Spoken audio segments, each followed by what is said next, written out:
Hello good morning student. आज हम पढ़ने वाले हैं मेंस्ट्रुएशन साइकिल। तो मेंस्ट्रुअल साइकिल बोलते हैं जिसको आप शॉर्ट फॉर्म में एमसी भी बोलते हो। तो मेंस्ट्रुअल साइकिल जो होती है ये ह्यूमन के अंदर होती है, अपीज के अंदर होती है और ओल्ड वर्ल्ड मंकी के अंदर होती है।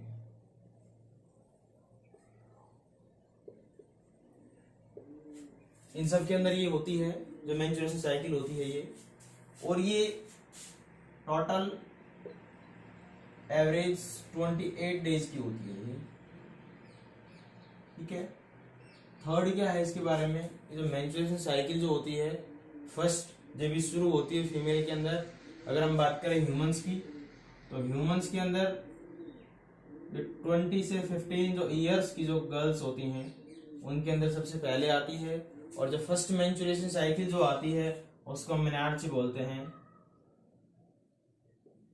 लेकिन ये 45 से 50 ईयर्स की जो वुमेन्स होती है उसके अंदर ये स्टॉप हो जाती है, इसको मेनोपॉज बोलते हैं।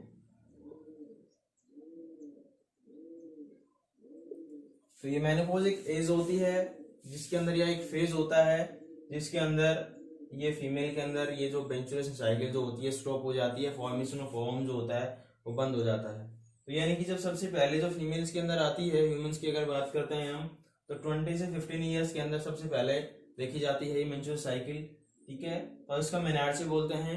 दूसरा 45 से 50 ईयर्स की जो फीमेल होती है, तो वोमेन्स होती है, वो उसके अंदर मेंस्ट्रुअल साइकिल बंद हो जाती है, तो उसको हम मेनोपॉज बोलते हैं। ठीक है।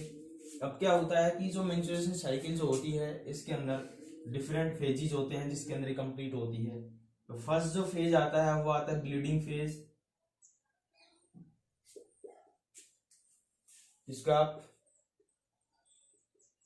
मेंस्ट्रुअल फेज भी बोल सकते हो। सेकंड जो फेज आता है वो आता है फोलिकुलर फेज,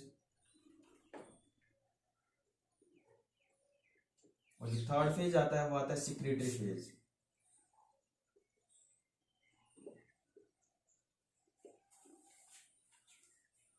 ठीक है। तो ये डिफरेंट टाइप के फेजेस होते हैं। अब इन फेजेस के अंदर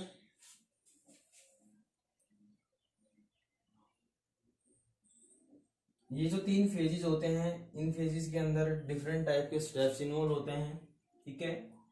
और इसी को हम बोलते हैं मेंस्ट्रुअल साइकिल।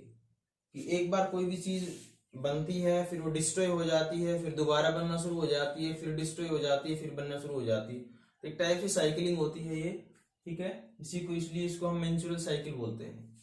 ये जो मेंस्ट्रुअल साइकिल जो होती है इसके अंदर डिफरेंट टाइप के फेजेस पढ़ेंगे अभी हम।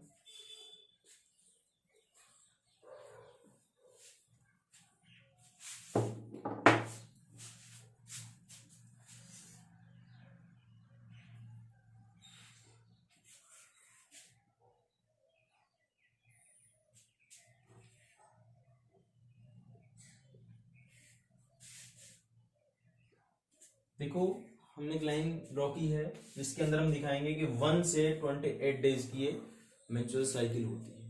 ठीक है। अब इसके अंदर क्या होता है कि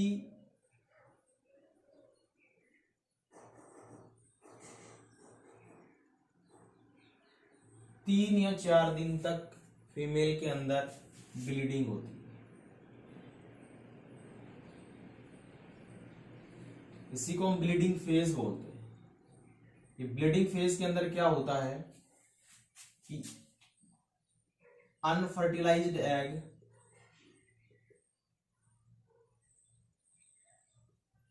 plus endometrium cells plus blood, ये 3 जो चीजें होती हैं ये वेजाइना के थ्रू फीमेल से बाहर आती है। ठीक है। तो इस फेज को हम ब्लीडिंग फेज बोलते हैं, और ये 3 से 4 दिन तक का फेज होता है, ब्लीडिंग फेज जो होता है। ठीक है। और ये क्यों होता है, विड्रॉल ऑफ LH हार्मोन जो होता है उसकी वजह से ये फेज होता है। ठीक है। तो फर्स्ट जो फेज होता है वो ब्लीडिंग फेज होता है, शुरुआत जो होती है फीमेल के अंदर फॉलिकुलर फेज से होती है, लेकिन हम फर्स्ट इसको इसलिए काउंट करते हैं कि इस फेज के अंदर फीमेल को सबसे पहले पता चलता है कि उसके अंदर मेंस्ट्रुएशन साइकिल है वो स्टार्ट हो गई है। ठीक है, तो फर्स्ट ब्लीडिंग फेज हो गया हमारे पास ये वाला, कि जिसके अंदर वेजाइना के थ्रू अनफर्टिलाइज एग ब्रस्ट होने के बाद बाहर आता है। एंडोमेट्रियम सेल जो है, एंडोमेट्रियम आपको पता है कि जो यूट्रस होता है इसकी इनरमोस्ट लेयर होती है, ठीक है, वो कट कट के ब्रेक होने के बाद बाहर आती है। ठीक है, और ब्लड, तो ये तीन जो चीजें होती है ये वेजाइना के थ्रू बाहर आती है, जिसको हम बोलते हैं ब्लीडिंग फेज। ठीक है, सेकंड जो फेज आता है इसको हम फॉलिकुलर फेज बोलते हैं। सेकंड जो फेज हमारे पास आया उसको हम फॉलिकुलर फेज बोलते हैं। तो फॉलिकुलर फेज जो है ये अप्रोक्स 14 डेज का होता है, 14 दिन का होता है फॉलिकुलर फेज। और इस फेज के अंदर क्या होता है कि ब्रस्ट होने के बाद जब ओवम जो है वो ब्रस्ट हो गया है, वेजाइना के थ्रू बाहर आ गया है, तो क्या होता है इस ड्यूरेशन की हमारी जो पिट्यूटरी, फीमेल के अंदर जो पिट्यूटरी ग्लैंड है, ये पिट्यूटरी ग्लैंड जो है वो दो टाइप के हार्मोन रिलीज करती है, एफएसएच और एलएच। एफएसएच और एलएच का मतलब होता है, एफएसएच का मतलब बोला है फॉलिकल स्टिमुलेटिंग हार्मोन्स और एलएच का मतलब होता है लुटिनाइजिंग हार्मोन्स। ठीक है, तो ये सिक्रीट करती है कौन, पिट्यूटरी ग्लैंड। और ये पिट्यूटरी ग्लैंड जो होती है, ठीक है, तो पिट्यूटरी ग्लैंड जो होती है वो जब ये सिक्रीशन करती है एफएसएच और एलएच हार्मोन का, तो ये जाता है सीधा किसके पास, ओवरी के पास। ओवरी जो होती है इसके रेस्पॉन्स में क्या करती है, वो ओवम जो होता है उसको मैच्योर बनाना शुरू कर देती है, मैच्योरेशन और डेवलपमेंट, उसको डेवलप्ड और मैच्योर बनाना शुरू कर देती है। ठीक है, तो ये फेज हम 14 डेज का बना रहे हैं यहाँ पे।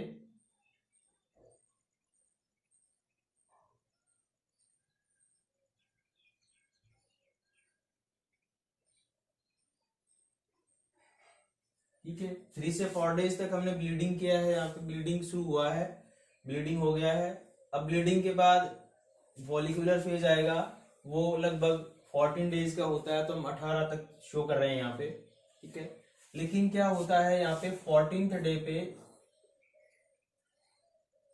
एक प्रोसेस होता है जिसको ओवुलेशन बोलते हैं। ठीक है, तो ओवुलेशन का मतलब होता है कि जब एफएसएच हार्मोन्स है, सॉरी, इस ड्यूरेशन 13th डे तक, मतलब 5 से और 13 दिन तक क्या हुआ यहाँ पे कि जो ओवम है वो मैच्योर हो गया है। ठीक है, और जो एंडोमेट्रियम वॉल है, जो यूट्रस है, उसकी जो एंडोमेट्रियम वॉल्स जो है, ये अंदर की जो एंडोमेट्रियम वॉल है ये थिक होना शुरू हो जाती है। ठीक है, एंडोमेट्रियम की जो वॉल है क्या होना शुरू हो जाती है, थिक होना शुरू हो जाती है। ठीक है, अब 14th डेज पे क्या हुआ, फॉलिकुलर फेज ही चल रहा है ये, तो 14th डे पे 13 दिन तक, तो 5 से और 13 दिन तक तो क्या हुआ यहाँ पे, ओवम जो है वो मैच्योर हो गया है। ठीक है, डेवलपमेंट शुरू हुआ, फिर मैच्योर हो गया वो, तो 14th डे पे ओवुलेशन होता है। इसका मतलब ओवुलेशन का मतलब क्या होता है कि जो ओवम जो होता है वो ओवरी से बाहर आता है, इसके अंदर, फैलोपियन ट्यूब के अंदर। तो जब फैलोपियन ट्यूब के अंदर ओवम आता है तो उसके बाद क्या होता है कि वो वेट करता है 3 से 4 डेज का, 3 से 4 डेज का वेट करता है वो, किसके लिए, कि वे उसका फर्टिलाइजेशन हो जाए। फर्टिलाइजेशन का मतलब होता है mating of male and female gamete. ठीक है, तो स्पर्म का वेट करता है ये कि वो फर्टिलाइज हो जाए। अगर स्पर्म का वेट, और दूसरा ये जो ओवुलेशन हुआ है ये होता है जब एलएच और जो एफएसएच जो हार्मोन्स होते हैं, लुटिनाइजिंग हार्मोन और फॉलिकल स्टिमुलेटिंग हार्मोन्स, इनका लेवल एकदम हाई हो जाता है। तो उस ड्यूरेशन क्या हुआ कि ओवुलेशन हो गया, 14th डेज पे क्या हो गया, ओवुलेशन हो गया, ओवम जो है वो बाहर आ गया, किससे, फैलोपियन ट्यूब के अंदर, ओवरी से बाहर आ गया फैलोपियन ट्यूब के अंदर। अब क्या है 3-4 डेज वो वेट करता है कि वो उसका फर्टिलाइजेशन हो जाए, ठीक है। अब फर्टिलाइजेशन हो गया यहाँ पे तो मेंस्ट्रुएशन साइकिल जो होती है वो स्टॉप हो जाती है, फीमेल जो होती है प्रेग्नेंट हो जाती है। लेकिन अगर फर्टिलाइजेशन नहीं हुआ तो क्या होता है कि 19 से और 28 डेज तक, अप्रोक्स 10 डेज का ये फेज होता है। तो इस फेज के अंदर क्या हुआ कि जब ये फेज होता है तो इस फेज के अंदर क्या होता है कि जब फर्टिलाइजेशन नहीं हुआ तो वो जो ओवम था हमारे पास वो ब्रेक होना शुरू हो जाता है, ब्रस्ट होना शुरू हो जाता है, ठीक है। उसके अलावा जो एंडोमेट्रियम वॉल है, ये एंडोमेट्रियम वॉल जो है ये भी रप्चर होना शुरू हो जाती है, ब्रेक होना शुरू हो जाती है ये, ठीक है। और ब्लड आना शुरू हो जाता है यहां से। अब क्या हुआ कि भाई यहां तक 28 दिन तक क्या होगा कि एग जो है जो फर्टिलाइज नहीं हुआ है वो ब्रस्ट होना शुरू हो गया है, एंडोमेट्रियम वॉल जो है वो ब्रेक होना शुरू हो गई है। इसके जस्ट बाद क्या होता है फिर दोबारा ब्लीडिंग फेज आ जाता है कि वो जो ब्रस्ट जो एग था वो, दूसरा एंडोमेट्रियम वॉल जो ब्रेक हुई है वो क्या हो जाती है, वो यहाँ पे वेजाइना के थ्रू बाहर आना शुरू हो जाती है। तो ये था मेंस्ट्रुएशन साइकिल। एक बार दोबारा देखिएगा, ये 28 डेज की होती है, ठीक है। और इसके अंदर जो फर्स्ट फेज आता है उसको हम ब्लीडिंग फेज बोलते हैं। तो ब्लीडिंग फेज के अंदर क्या होता है कि भाई अनफर्टिलाइज जो एग होता है वो, ठीक है, ब्रस्ट होके बाहर आना शुरू हो जाता है। एंडोमेट्रियम वॉल है जो ब्रेक हुई है वो बाहर आना शुरू हो जाती है, और जो ब्लड होता है वो, तो ये एक प्रकार से मेंस्ट्रुअल ब्लड बोलते हैं, मेंस्ट्रुअल फ्लो बोलते हैं जिसको हम, कि ये जो तीनों चीजें हैं ये बाहर आना शुरू हो जाती है वेजाइना के थ्रू। अब ये जो फेज है ये खत्म हो गया यहाँ पे। तो सेकंड जो फेज आता है जिसको हम फोलिकुलर फेज बोलते हैं और ये 14 डेज का होता है। तो इस फेज के अंदर क्या होता है कि जो पिट्यूटरी ग्लैंड्स होती है वो एफएसएच, फॉलिकल स्टिमुलेटिंग हार्मोन्स, और एलएच, लुटेनाइजिंग हार्मोन्स, ये दोनों हार्मोन सिक्रीट करती है, ठीक है। तो ये हार्मोन सिक्रीट करती है, तो ये स्टिमुलेट करता है किसको, ओवरी को। और ओवरी क्या करती है कि ओवम जो होता है उसको बनाना शुरू कर देती है, ओवम को, ठीक है। मतलब कि मैच्योर ओवम को बनाना शुरू कर देती है। अब मैच्योर ओवम जो है वो 13 डे तक मैच्योर ओवम बनना शुरू हो जाता है। और इसके साथ साथ क्या होता है कि ओवरी हार्मोन रिलीज करती है एस्ट्रोजन, ठीक है। तो ये एस्ट्रोजन जो होता है ये जो एंडोमेट्रियम वॉल है यूट्रस की उसको थिक करना शुरू कर देता है, ठीक है। तो 13 डेज तक हो गया ये वाला फेज। अब क्या हुआ कि जब ये फोलिकुलर फेज होता है, मतलब 15 से और मतलब 5 से 3 से 4 डेज तक तो ब्लीडिंग हुआ था यहां से, और 18 डेज मतलब 13 या 14 डेज तक ये फोलिकुलर फेज होता है। और उसके अंदर एक बीच में क्या आ जाता है, ओव्यूलेशन हो जाता है। यानी कि जब एलएच और एफएसएच जो है उस हार्मोन का सिक्रीशन जो है वो एकदम ज्यादा हो जाता है, ठीक है। तो उस ड्यूरेशन जो ओवरी होती है वो क्या कर देती है, ओवुलेशन कर देती है। ओवुलेशन का मतलब होता है कि जो ओवम होता है मैच्योर वो comes out from the ovary, ठीक है, जब ओवरी से बाहर आ जाता है फैलोपियन ट्यूब के अंदर। अब इसी फॉलिकुलर फेज के अंदर जो एक दूसरा जो पार्ट है इसका वो ये है कि भाई 3 से 4 डेज तक क्या करता है, ये जो ओवम जो है ओवम जो है वो क्या करेगा, यहाँ पे ओवम जो है वो क्या करेगा कि वो वेट करेगा किसका, स्पर्म का। तो अगर स्पर्म मिल गया उसको तो फर्टिलाइजेशन हो गया, फीमेल प्रेग्नेंट हो जाएगी। लेकिन अगर एनसीईआरटी के अंदर स्पेशल क्वेश्चन दिया हुआ है कि when egg is not fertilised then what will happen, कि क्या होगा जब जो एग है वो फर्टिलाइज नहीं होगा। तो अगर फर्टिलाइज हो गया तो मेंस्ट्रुएशन साइकिल जो आगे की है बंद हो जाएगी, ठीक है। डिलीवरी तक डिलीवरी के बाद भी 6 मंथ तक मेंस्ट्रुएशन साइकिल नहीं आएगी। लेकिन अगर वो फर्टिलाइजेशन नहीं हुआ, यहाँ पे फर्टिलाइज एग नहीं हुआ, तो क्या होता है इस ड्यूरेशन, इस वाला जो थर्ड जो आता है सिक्रीटरी फेज जिसको बोलते हैं, तो सिक्रीटरी फेज के अंदर क्या होता है कि जो हमारे पास जो ओवम है जो फर्टिलाइज नहीं हुआ है वो रैप्चर होना शुरू हो जाता है, ब्रस्ट होना शुरू हो जाता है। और इसके साथ साथ जो एंडोमेट्रियम जो वॉल है, ठीक है, तो यूट्रस की जो इनरमोस्ट वॉल है वो भी क्या हो जाती है, ब्रेक होना शुरू हो जाती है, ठीक है।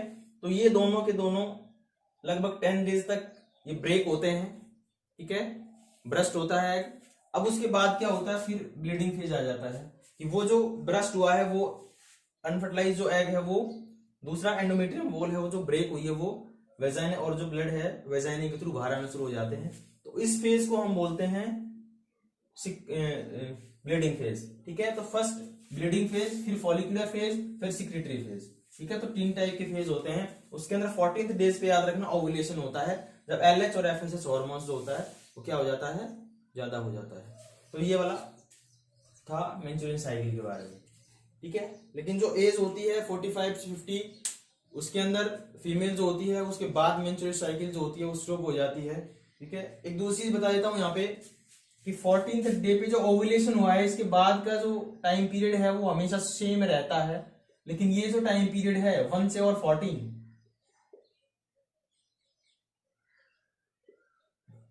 ये वाला जो मतलब ओव्यूलेशन से पहले का 13 तक काउंट करिएगा आप, तो ये वाला जो फेज होता है ये अप डाउन हो सकता है, ज्यादा या फिर कम, यानी कि यहाँ पे टाइम पीरियड बढ़ भी सकता है और कम भी हो सकता है, क्योंकि ये हार्मोनल डिपेंडेंट होता है पूरी की पूरी साइकिल, ठीक है। तो ये वाला जो टाइम पीरियड होता है ये ज्यादा या कम हो सकता है। तो इसी वजह से जो मेंस्ट्रुअल साइकिल जो होती है उसका टाइम पीरियड ज्यादा भी हो सकता है और कम भी हो सकता है, लेकिन सिर्फ ओव्यूलेशन से पहले का जो फेज है उसी के अंदर चेंजमेंट आता है, पीछे का जो पीरियड जो होता है वो सेम होता है, ठीक है। तो ये था about menstrual cycle. Thanks for watching.